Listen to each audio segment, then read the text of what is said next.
ভারতের ত্রিপুরা রাজ্যের আগরতলায় বাংলাদেশের কূটনৈতিক মিশনের নিরাপত্তা দেয়ার সম্পূর্ণ দায়িত্ব ছিল স্বাগতিক রাষ্ট্র ভারতের। অথচ সেই দায়িত্ব পালনে চরমভাবে ব্যর্থ হয়েছে দেশটির সরকার। অভিযোগ উঠেছে, পরিকল্পিতভাবে চালানো এই হামলার সময় নিষ্ক্রিয় ভূমিকা পালন করেছে ভারতীয় পুলিশের সদস্যরা। এর মধ্য দিয়ে কূটনীতিকদের রক্ষায় বিশ্বজুড়ে প্রচলিত আইন বা নীতিগত চুক্তি ভিয়েনা কনভেনশন লঙ্ঘন করেছে ভারত। এই চুক্তি ভাঙায় দেশটির বিরুদ্ধে কী ধরনের ব্যবস্থা নিতে পারে বাংলাদেশ?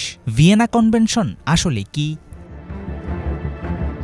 কূটনীতিক মিশন, দূতাবাস কিংবা হাই কমিশন যে নামেই ডাকা হোক, অন্য দেশের দূতাবাসগুলো একরকম নিরাপদ দুর্গ।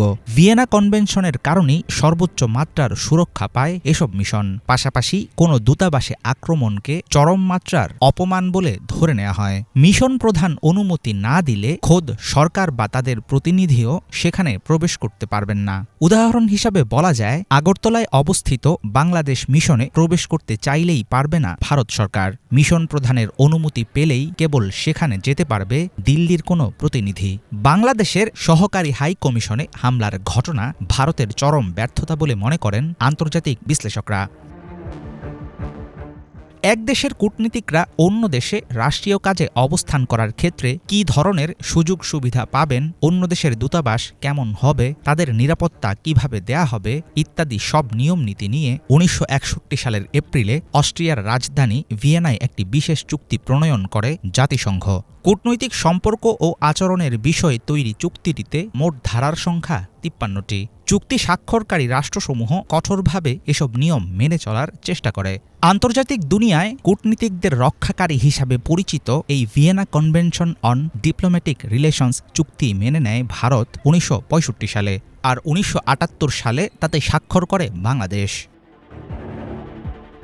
ভিয়েনা কনভেনশন অনুযায়ী কূটনীতিক মিশনের জন্য নির্ধারিত এলাকা, তাদের ব্যবহৃত আসবাবপত্র ও যানবাহন কোনো কিছুই তল্লাশি কিংবা বাজেয়াপ্ত করতে পারে না স্বাগতিক দেশ। কূটনীতিক সম্পর্ক শেষ করার সিদ্ধান্ত নেয়া কিংবা সংঘাতময় কোনো পরিস্থিতি তৈরি হলে তখনও মিশন রক্ষার দায়িত্ব মিশন যে দেশে অবস্থিত তাদেরকেই নিতে হবে।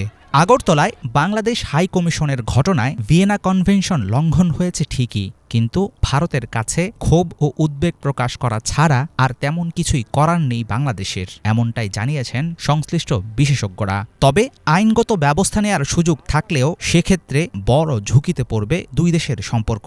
এমন পরিস্থিতিতে কোন দিকে গড়াবে ঘটনা, সেটা নিয়ে আরও বাড়ল অনিশ্চয়তা। হাফিজুল ইসলাম, বাংলা ভিশন।